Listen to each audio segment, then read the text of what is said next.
In 1973, beef prices rose so fast that American housewives organized a nationwide meat boycott. Families gave up steaks and roasts almost overnight.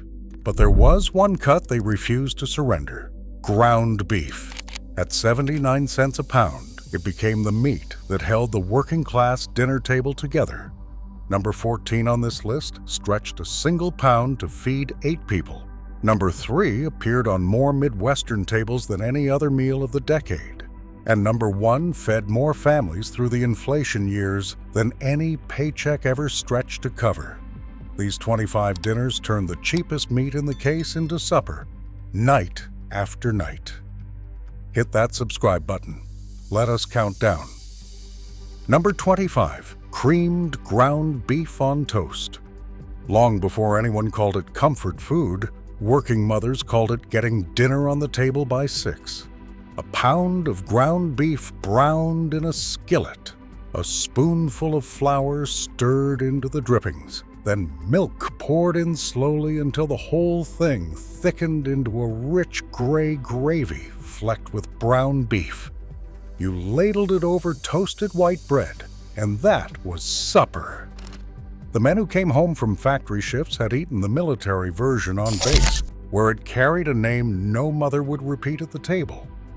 They brought the recipe home, and their wives made it cheaper still, replacing the dried beef with whatever ground chuck was on sale. Ground beef ran about 69 cents a pound in 1972. A loaf of bread was 25 cents. This fed 5 people for under $1 and warmed a kitchen on a cold Tuesday. It has vanished now, too humble to write down. Number 24, American goulash. This was not the paprika-rich stew of Hungary. This was the meat that every family in Ohio, Indiana, and Michigan recognized the second the lid came off the pot.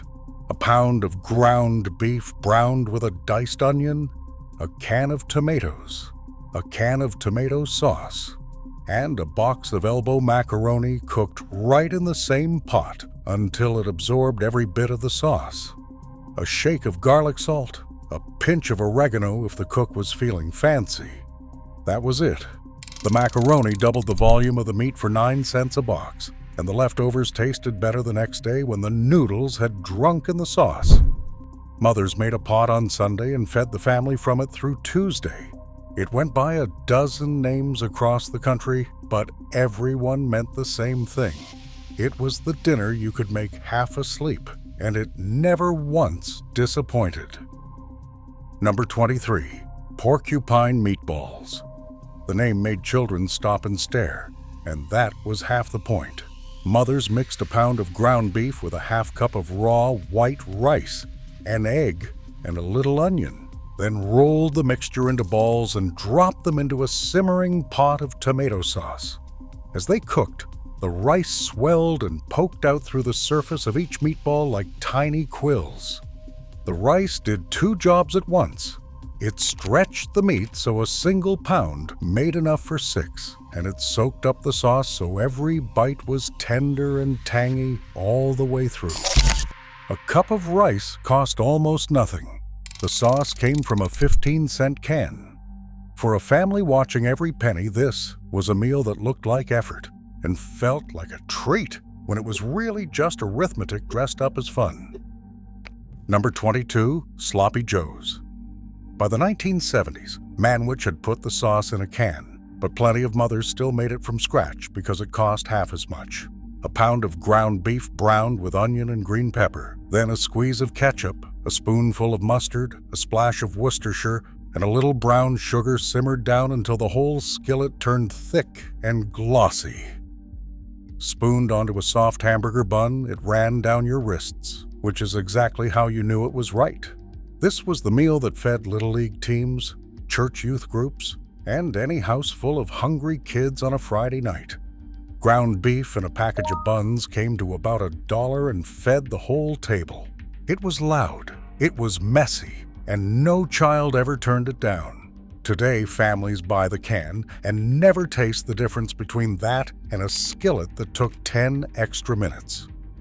Number 21, Spanish rice with ground beef. This was the one skillet supper that tasted like more money than it cost. A pound of browned ground beef, a cup of white rice toasted in the drippings, a can of tomatoes, a chopped onion and bell pepper, and a couple cups of water, all covered and simmered until the rice drank it dry. A little chili powder, a little cumin, and the whole kitchen smelled like somebody had planned ahead.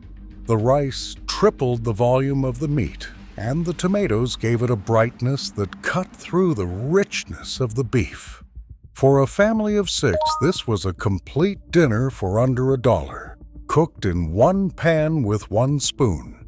It came out of cookbooks from Texas to California, and it appeared on weeknight tables in households that had never been within 1,000 miles of Spain. Number 20. Tater Tot Hottish. In Minnesota, the Dakotas, and across the upper Midwest, you did not call it a casserole. You called it hottish, and this was the king of them all. A pound of ground beef browned and pressed into the bottom of a baking pan, a can of cream of mushroom soup spread over the top, sometimes a layer of green beans or corn, and then a careful, complete ceiling of frozen tater tots laid out in neat rows. Into the oven for 45 minutes until the tots turned golden and crisp and the soup bubbled up around the edges. The cream of mushroom soup was the secret engine, turning a pound of meat into a dish that fed a whole table. A bag of Ore-Ida tots and a can of soup cost less than the meat itself. Church basements ran on this dish. Funeral luncheons depended on it. For a generation of Midwestern kids, the smell of it baking was the smell of home. Number 19. Tamale pie. When a Mexican-style supper felt out of reach, this was the bridge. A pound of ground beef browned with onion, corn, a can of tomatoes, and a heavy spoonful of chili powder, all spread in a baking dish and topped with a soft cornbread batter or a layer of cornmeal mush. Baked until the cornbread turned golden and the meat bubbled underneath, it came out looking like a real production. The cornmeal topping cost pennies and turned a pound of beef into dinner for the whole family with cornbread built right in. It showed up in community cookbooks across the Southwest and the working-class neighborhoods of every city where the cost of feeding children outran the paycheck. Mothers loved it because it was a meat and bread course in one pan, one oven, one cleanup. Children loved it because the cornbread soaked up the spiced juices underneath and turned almost like cake at the bottom. Number 18. Stuffed green peppers. This was the dish that made 1 pound of ground beef look like a feast laid out on the table. Bell peppers were halved and hollowed, then filled with a mixture of browned beef, cooked rice, onion, and tomato, set upright in a baking dish with a little tomato juice in the bottom to steam them tender. The rice doubled the filling for almost nothing, and the pepper itself became the bowl, which meant less to wash. Every pepper was its own little package, and a tableful of them looked like somebody had spent the whole afternoon cooking. Bell peppers cost about $0.10 each in season. A pound of beef stretched across 6 of them with rice to spare. They sat in the center of weeknight dinner tables across the industrial Midwest, looking like abundance when they were really the cleverest kind of thrift. Number 17. Salisbury steak. Here was the trick that turned the cheapest meat in the case into something that sounded like it belonged in a restaurant. A pound of ground beef mixed with crushed crackers, an egg, and a little onion, then shaped into oval patties and browned hard in a skillet. The real magic was the gravy. A packet of Lipton onion soup mix, stirred into the drippings with a can of mushrooms and some water, turned the whole pan into a thick, savory brown gravy that you spooned over the patties and over a mountain of mashed potatoes beside them. The cracker filler stretched the meat and kept the patties tender. The soup mix cost $0.10 and did the work of an hour of stock making. TV dinner companies sold this same idea in a foil tray for far more, but every working mother knew the homemade version tasted better and fed twice as many for the price of one frozen box. Number 16. Hamburger Stroganoff. Beef stroganoff was a fancy thing made with tender strips of expensive steak and sour cream. The working-class kitchen of the 1970s looked at that and made it work with ground beef instead. A pound of ground beef browned with onion and mushrooms, a can of cream of mushroom soup stirred in, a splash of milk, and a final spoonful of sour cream, added off the heat so it would not curdle, poured over egg noodles. It was creamy and rich, and it tasted like company was coming. The soup did the thickening, the noodles did the stretching, and the sour cream did the impressing. A whole skillet cost about $1.50 and fed a family of 6 with seconds. It appeared in magazine recipe columns and on the backs of soup cans, and it became the meal mothers made when they wanted Tuesday to feel a little bit like Sunday. Number 15. American chop suey. First pattern break.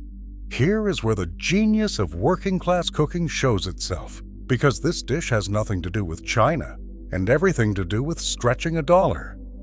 Across New England, especially in the mill towns of Massachusetts and Rhode Island, American chop suey was the meal that families ate week after week without ever tiring of it. A pound of ground beef, a chopped onion and green pepper, a box of elbow macaroni, and a can of tomato soup or sauce, all combined into a single steaming pot. The genius was not in the ingredients, it was in the math. The macaroni multiplied the meat by 3. The tomato turned cheap into comforting. And here is what nobody talks about. The dish was born in the immigrant kitchens of the early 1900s, when families took the cheapest things on the shelf and made a meal that would last for days. By the 1970s, it had become so ordinary that it stopped appearing in cookbooks at all. Everybody already knew it by heart. School cafeterias served it, diners served it, mothers served it on the nights the paycheck had to stretch the furthest. It was never glamorous, and it never needed to be. Number 14. Chili con carne. When a single pound of ground beef had to feed 8 people, this was the answer. The meat browned in a heavy pot, then a can of kidney beans, a can of tomatoes, an onion, and a generous shake of chili powder, all simmered low for an hour until the kitchen filled with the smell of it, and the chili thickened into something deep and dark. The beans did the heavy lifting, doubling the volume for a dime a can, and the spices made even the cheapest tube of ground beef taste like it had been planned. A pot lasted 3 days and tasted better on the second than the first. Served with crackers, or over rice, or with a square of cornbread crumbled in, it fed a whole table for next to nothing. Church suppers ran on it, hunting camps ran on it, football Sundays ran on it. For families counting every dollar through the inflation years, a pot of chili on the stove meant nobody was going to bed hungry. Number 13. Unstuffed cabbage. Cabbage rolls were a Sunday production, each leaf blanched and rolled by hand around a filling of meat and rice, a job that took the better part of an afternoon. The 1970s working mother did not have an afternoon, so she took the same ingredients and threw them in one pan. Browned ground beef, a head of cabbage chopped rough, a cup of rice, a can of tomatoes, and a little water. All simmered together until the cabbage turned silky and sweet and the rice cooked through. It tasted exactly like the rolls her grandmother made, without the hour of rolling. A head of cabbage cost about $1.25 and could anchor a meal for 6. The rice stretched the meat, the cabbage stretched it further, and the whole thing came together in one pot on one burner. Polish, German, and Eastern European families across the industrial cities of the North made this when time was short and money was shorter, which in those years was most nights. Number 12. Shepherd's pie. Strictly speaking, a pie made with beef should be called cottage pie, but no American kitchen ever bothered with the distinction. A pound of ground beef, browned with onion, and a handful of frozen peas and carrots, moistened with a little gravy or a spoonful of tomato, then spread in a baking dish and topped with a thick layer of mashed potatoes. A few dabs of butter on top, into the oven until the potato peaks turned golden and crisp. It was a complete dinner in a single dish, meat and vegetables and potatoes all in one. The mashed potato lid stretched a small amount of beef across the whole table and turned leftovers from last night into a brand new meal tonight. Nothing went to waste. Mothers made it on Mondays from the Sunday roast scraps, or from a fresh pound of ground beef when the budget allowed. It was warm, it was filling, and it was the kind of meal that made a cold house feel cared for. Number 11, weeknight tacos. Before there was a taco place on every corner, tacos were something you made at home from a kit. A pound of ground beef, browned and seasoned with a packet of taco seasoning, then spooned into crisp shells, topped with shredded iceberg lettuce, a handful of grated cheese, and a chopped tomato. The whole family built their own at the table, which made dinner feel like an event on an ordinary Thursday. The seasoning packet cost a dime and turned a pound of cheap beef into something the kids actually got excited about. The lettuce and tomatoes stretched the meat across more shells than seemed possible. By the mid-70s, this had become one of the most requested dinners in American households, partly because it was cheap, and partly because letting children assemble their own food kept them quiet long enough for the adults to eat. It was fun, it was fast, and it fed a crowd on a single pound of beef. Number 10, hamburger soup. When the cupboard was nearly bare and the week was not over, this was the meal that pulled dinner out of nothing. A pound of ground beef browned in the bottom of a big pot. Then, whatever was in the kitchen went in after it. A can of tomatoes, a handful of macaroni or rice, a diced potato, a carrot going soft in the drawer, the last of a bag of frozen vegetables, and enough water to fill the pot. Salt, pepper, a bay leaf if there was one. Simmered for an hour until the whole thing turned into a deep, savory soup that fogged the kitchen windows. Every batch was different because every batch used what was there. The single pound of beef flavored the entire pot, and the vegetables and starch did the rest. A pot like this cost almost nothing and fed a family for 2 days. It prevented waste, which prevented guilt, and it warmed a person from the inside out on the coldest nights of winter. Number 9, Johnny Marzetti, second pattern break. Here is a dish that fed an entire region and then disappeared so completely that most people under 50 have never heard its name. Across Ohio and the Midwest, Johnny Marzetti was the casserole that showed up at every school cafeteria, church potluck, and family reunion for decades. Browned ground beef, onion, a can of tomato sauce, a box of egg noodles or elbow macaroni, and a layer of shredded cheese melted over the top, baked until it bubbled at the edges. It was named after a restaurant in Columbus that served it in the early 1900s, and it spread outward from there until it belonged to everybody. By the 1970s, it was the default dish for feeding a crowd on a budget because a single pound of beef and a box of noodles could be doubled and tripled to feed 30 people at a church supper for almost nothing. Here is the part the food companies would rather you forget. There was no brand behind it, no commercial, no package on the shelf. It was simply knowledge, passed kitchen to kitchen. And when frozen lasagna and boxed dinners arrived, that knowledge quietly slipped away. A whole generation grew up on it and then forgot it existed. Number 8, spaghetti and meatballs, the stretched version. A real Italian Sunday gravy might use a pound of meat per person. The working-class American kitchen used a pound for the whole family and made it work. The meatballs were patted with bread soaked in milk and a beaten egg, which made the meat tender and made 1 pound become 20 small meatballs. They simmered in a pot of tomato sauce, built from cans and a little onion and garlic, and the sauce went over a mountain of cheap, dry spaghetti.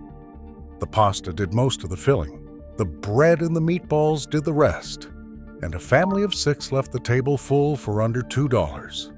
The smell of sauce simmering all afternoon on a Sunday was the smell of 100 neighborhoods across the industrial North. Children carried the memory of it for the rest of their lives. It was not authentic by any chef's definition, but it fed people, and it fed them well, and that was the only definition that mattered. Number 7. Swedish meatballs. This was the dish that turned a pound of ground beef into something that felt elegant enough for company. The meatballs were small, mixed with breadcrumbs, a little allspice or nutmeg, and an egg, then browned and finished in a creamy gravy made from the drippings, a little flour, and milk or a can of cream soup. Served over egg noodles, the meatballs were tender, and the sauce was rich, pale, and comforting. The breadcrumbs stretched the meat into dozens of small bites, and the noodles stretched the meal across the whole table. It appeared in magazine spreads and on the backs of soup cans as the meal to serve when the boss came to dinner. But most families made it on ordinary nights because it was cheap and it tasted special. A pound of beef and a bag of noodles fed 6 and made everyone feel like the evening was a little occasion, even when it was just another Wednesday. Number 6. Pizza burgers. When pizza delivery was a luxury most families could not justify, this was how you got the taste at home for pocket change. Ground beef browned and mixed with a can of tomato sauce, a shake of oregano, and a handful of shredded cheese until it turned thick and melty, then spooned onto open hamburger buns or English muffins and run under the broiler until the cheese bubbled and the edges crisped. The kids called them pizza burgers and ate them faster than anything else on the menu. A pound of beef made a whole tray of them, enough to feed the family and the neighborhood kids who always seemed to show up at dinner time. They cost a fraction of a real pizza and scratched the exact same itch. Mothers kept a batch of the meat mixture in the refrigerator and could put hot pizza burgers on the table in 5 minutes flat. It was the after-school miracle of 1,000 working-class kitchens, and it has been almost completely forgotten. Number 5. Hamburger rice skillet. Third pattern break. Here is the meal that food companies built an entire industry on top of, and then convinced you to buy in a box. A pound of ground beef browned in a skillet, a cup of rice, a can of tomatoes or a can of cream soup, an onion, and enough water to cook it all down into one rich, savory pan of dinner. That was the whole thing. In 1971, a company in Minneapolis took this exact idea, dried it, packaged it, and called it Hamburger Helper, and it became one of the best-selling products of the decade because it promised to turn 1 pound of meat into a family meal. But here is the truth. Mothers had been doing the same thing for free for generations, with a bag of rice and a can of soup that cost a quarter of the boxed price. The company did not invent the meal. They packaged the desperation of the inflation years and sold it back to the people who had already figured it out. The homemade skillet tasted better, fed more, and cost less. We traded that knowledge for the convenience of a box, and most families never realized they had been sold their own recipe. Number 4. Frito pie. In the Southwest and across the working-class South, this was the meal that turned chili and a bag of Fritos into supper, and children considered it the greatest dinner ever invented. The simplest version split open a single-serving bag of Fritos, spooned hot ground beef chili right into the bag, and topped it with shredded cheese and chopped onion, eaten with a fork straight from the foil. The home-style version layered chili and chips and cheese in a baking dish and ran it through the oven until everything melted together. The corn chips stretched the chili, added crunch, and made the whole thing feel like a treat instead of a budget meal. A bag of Fritos and a pot of chili fed a house full of kids for almost nothing. It showed up at school football games, county fairs, and kitchen tables across Texas and New Mexico. It was loud and salty and completely unpretentious, which is exactly why a generation of children remembers it as the best thing their mother ever made. Number 3, Meatloaf. This was the most common Sunday into weekday dinner in working-class America, and it appeared on more tables across the country than almost any other meal of the decade. A pound or two of ground beef mixed with bread or cracker crumbs soaked in milk, a beaten egg, a chopped onion, and a little salt and pepper, then pressed into a loaf pan and topped with a ribbon of ketchup before baking. The bread soaked in milk was the secret. It created moisture pockets throughout the meat and stretched a small amount of beef into a loaf that fed the whole family with slices left over for sandwiches the next day. The ketchup on top caramelized into a sweet, tangy crust. Served with mashed potatoes and canned green beans, this was the meal that defined home cooking for an entire generation. Cold meatloaf between 2 slices of white bread became Monday's lunch, which meant nothing went to waste. It was plain, it was reliable, and it tasted like somebody loved you. Number 2, hamburger steak with onion gravy. Farmers called it poor man's steak, and on a night when a real steak was out of the question, it tasted just as good. A pound of ground beef pressed into thick oval patties, browned hard in a cast iron skillet, then set aside while sliced onions cooked down soft and sweet in the drippings. A spoonful of flour, a cup of water or milk, and the whole pan turned into a thick brown onion gravy that went back over the patties and over a heap of mashed potatoes beside them. It needed nothing fancy, just the cheapest meat in the case and an onion from the bin. The gravy soaked into the potatoes so every bite carried both, and a family of 6 ate like kings for under $1. It appeared on tables from Montana ranch kitchens to Detroit apartments, and it never once felt like a meal of defeat. It felt like dinner, the real kind, the kind a working man came home to and was glad to see. Number 1, the everyday ground beef skillet. At the top of this list is something so plain that naming it almost feels like an anticlimax. And that is exactly why it mattered most. There was no recipe card for it, no brand behind it, no name worth remembering. It was simply a pound of ground beef browned in a skillet with an onion, and then whatever the house had on hand stirred in to make it a meal.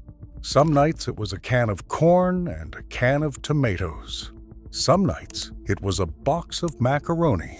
Some nights, it was a can of cream soup and a handful of frozen vegetables poured over rice. It changed every night, and it was never written down because it never needed to be. This was the meal that carried American families through the inflation years, when beef prices climbed and paychecks did not. A single pound of the cheapest meat in the case, a pantry can or two, and a starch to stretch it, and a whole family ate. It fed children in mill towns and farm towns and city apartments alike.